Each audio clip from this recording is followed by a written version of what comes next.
to get on my nerves. We'll never feel low. It's not as tough as he thinks. Neither are we.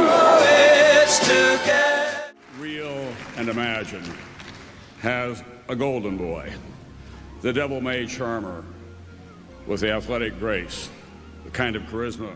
Most friendships in Hollywood are flashbulbs, bright, hot, and gone in an instant. But then you've got rare ones, like Robert Redford and Paul Newman, who stayed close for almost 50 years. Of course, people have always wondered if that bond was as real as it looked. Were they just two really good-looking actors who happened to click on screen? Was their chemistry just great acting, or did it come from something deeper? Over the years, all kinds of stories popped up. Whispers about jealousy, rumors of rivalry, even hints of something more personal between them. And now, Robert Redford is looking back on a life that's basically become Hollywood legend, and he's finally opening up. He's ready to share his side, and depending on how you take it, it could either put all those rumors to rest or spark a whole new round of them. Let's know I'll do it over again. I know we got a bit of hesitation. Throw the fist to the wind. We might die trying, baby. Hill was fabulous for it. Of all the directors I've worked with over the decades, Hill's the most gifted. When George got Butch, he really got it by calling his agent and saying, "I've got to get a job." He had gotten fired off Hawaii, fired off Fairly Modern Millie. Back in the late 1960s, there was this audition for Butch Cassidy and the Sundance Kid. Paul Newman was already a big deal by then, and people thought of him as this smooth, confident guy with those famous blue eyes, the Oscar nod for The Hustler, and that grin that made you feel like you were in on some secret joke. He just had this natural cool about him. I was moving to California and turning to film. I was submitted for the role of the Sundance Kid. I was an unknown actor at that time. Paul was extremely well known. The studio didn't want me because I wasn't known. They felt it would be an imbalance for Paul. But it was really Paul's call, and he stood behind me. And that was a pretty generous move because he placed the emphasis on acting. Then in walked Robert Redford. He was good-looking, no doubt, and he'd already made a splash on Broadway with Barefoot in the Park. But in Hollywood terms, he wasn't really proven yet. He didn't have that guaranteed to sell tickets name the studios wanted. The executives were tossing around names like Steve McQueen and Marlon Brando, guys who were sure bets. To them, Redford looked like a risk, but Newman saw it differently. He wasn't caught up in the numbers or the politics. He just looked at Redford and thought, that's the guy. Later on, a producer told Redford the story.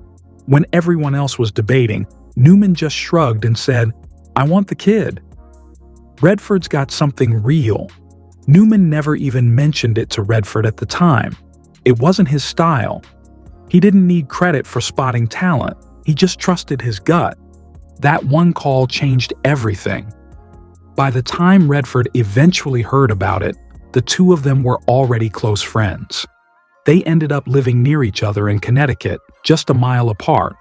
And instead of playing the Hollywood game, they were hanging out in backyards, grilling steaks, arguing over beer runs, and basically just being regular neighbors who happened to be two of the biggest movie stars around. A movie that everybody connected with could look back with some sense of pride.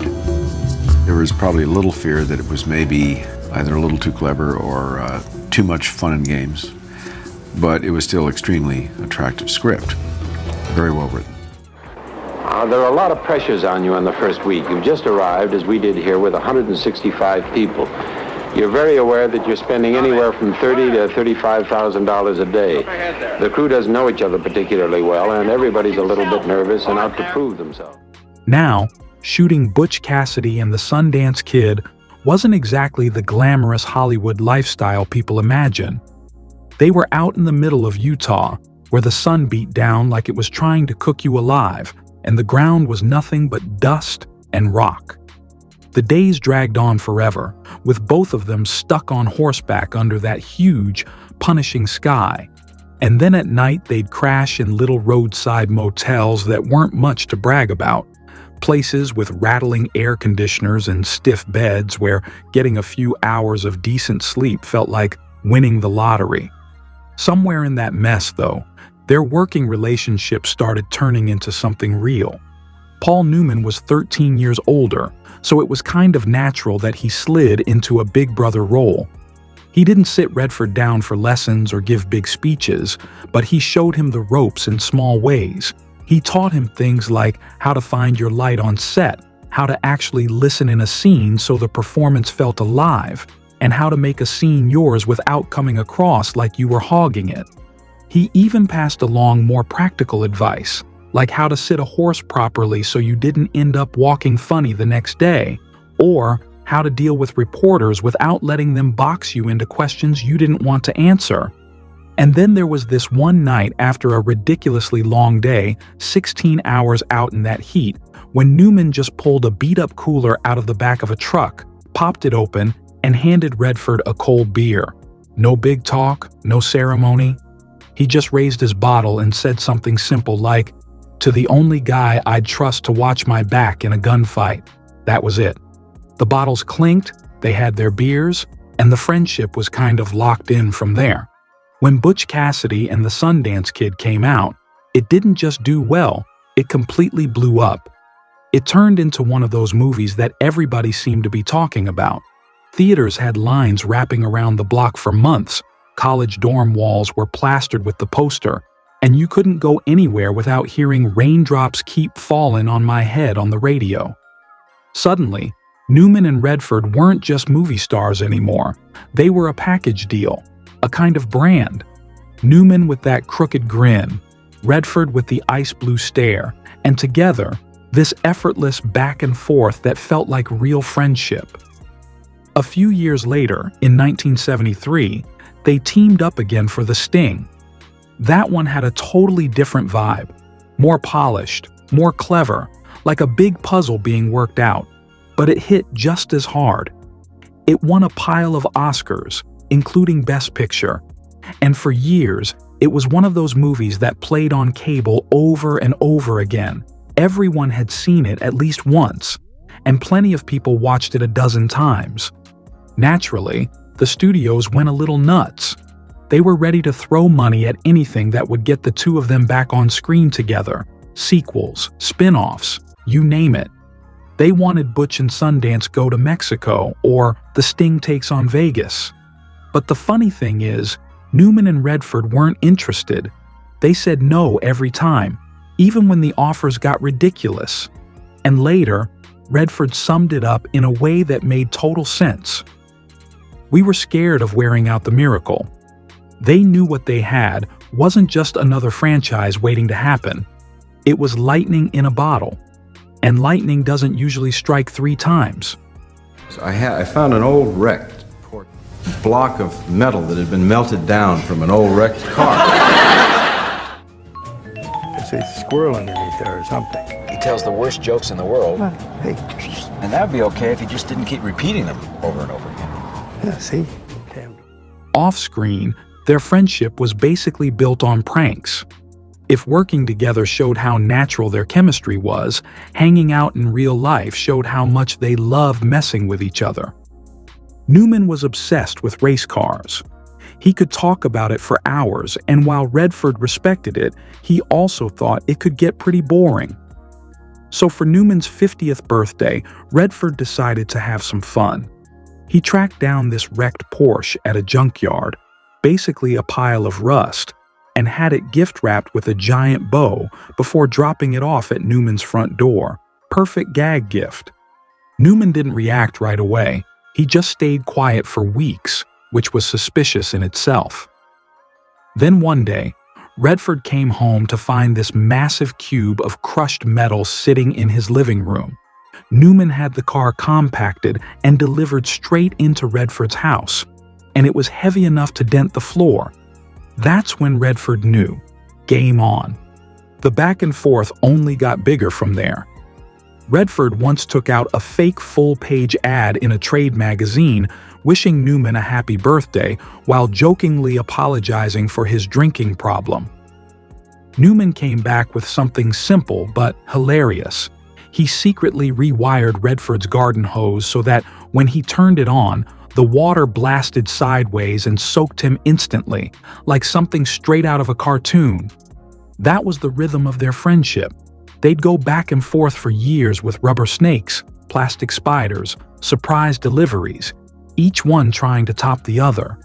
They even kept a kind of score, giving each other points for creativity and extra credit if the person getting pranked laughed first.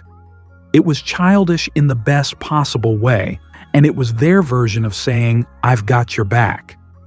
A while back when I was trying to get an apartment in New York, and for those of you who've been through this, you know it's kind of rough when you have to go before a board. And it was a really strict board, and I really needed to impress them with credentials, so I wrote to a few friends if they would support me and give me references.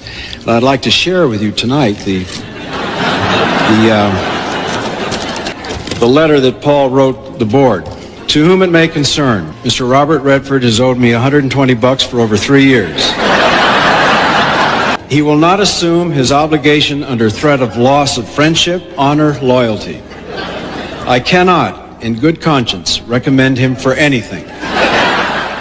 For more than 20 years, the rumors never really went away. Every so often, you'd see another headline pop up somewhere: Redford and Newman back for a sequel, or new Western in Morocco, or heist film on the French Riviera. It became a running thing. Studios kept churning out scripts, hoping they could bottle that same lightning again. A few of the ideas weren't terrible, but most of them were just lazy attempts to cash in on what the two of them had already done. Every now and then, Newman and Redford would grab lunch together, usually at some no-frills diner halfway between their places in Connecticut. They'd toss whatever scripts had been sent over on the table, but they hardly ever opened them. Instead, they'd end up talking about normal life stuff, how their kids were doing, Redford's latest environmental project, the roof on Newman's barn that wouldn't stop leaking, or whatever new sailboat Newman was daydreaming about. The movies weren't really on their minds anymore. Looking back, Redford summed it up simply: "We figured we'd told the story we needed to tell, twice. Anything more would have been chasing ghosts." They never made a big announcement saying no more, and they didn't slam the door shut. They just let people keep wondering. In a way, the idea of them teaming up again became its own kind of legend, but for them, the story already felt finished. Any friendship that stretches over 40 years is going to hit a few bumps, and theirs was no exception. For the most part, their personalities balanced each other out, but sometimes those differences rubbed the wrong way. Newman was big on punctuality. He thought showing up on time was the ultimate sign of respect. Redford, on the other hand, admitted he lived on what he called mountain time, which basically meant he showed up when he showed up. That alone could drive Newman nuts. Then there was the way they approached acting. Newman liked to rehearse a scene until he had every beat nailed down, while Redford preferred to capture the energy of the first take and keep it fresh. Most of the time, those were just little quirks. But in 1979, things boiled over. They were supposed to play in a celebrity tennis match for charity, and while Newman showed up early, like always, Redford strolled in late, way later than he should have. Newman had been waiting for over an hour and was fuming.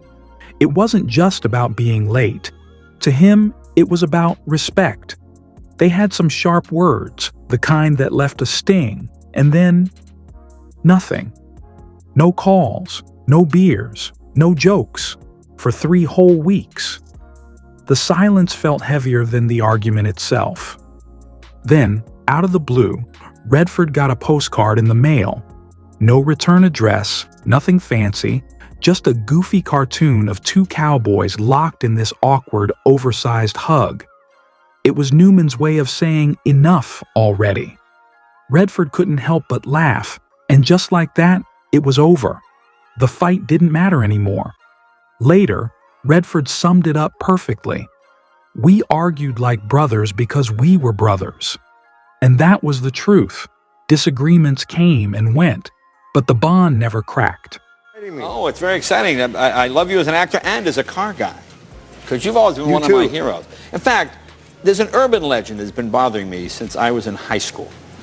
A friend of mine told me he was going through your town, Westport, Connecticut, like in the late 60s, early 70s, and a Volkswagen pulled up that appeared to have a Porsche engine in it and blew his doors off. And he said, I'm sure it was Paul Newman. Was that you? That was before I put the Ford engine in. Oh, it was you. Oh, it was you. It was you. Well, you see that? Hollywood was how they made their living, but it was never really where they felt at home. The premieres, the parties, the constant schmoozing. It just wasn't their thing. What they actually loved was the quieter stuff, dirt under their nails, the salty breeze off Long Island Sound, and the kind of satisfaction you only get from ordinary routines. When Newman wasn't working, he was usually in his garage messing with race cars or throwing himself into Newman's Own, this food company he started with the wild idea of donating every cent of profit to charity. Redford had his own passion project going. He bought a huge canyon in Utah and slowly built it into the Sundance Institute, which turned into this safe haven for independent filmmakers who wanted to make movies outside the Hollywood machine. But when it came to their weekends, they often met up somewhere in the middle, living more like neighbors than celebrities. They mowed their own lawns, swapped tomato seeds across the fence, and sat on old porch chairs with a plate of cold chicken between them while they argued about politics until the sun dipped down.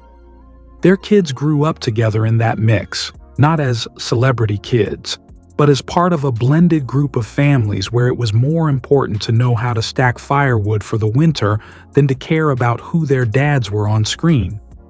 In 2007, Redford got a phone call from Newman.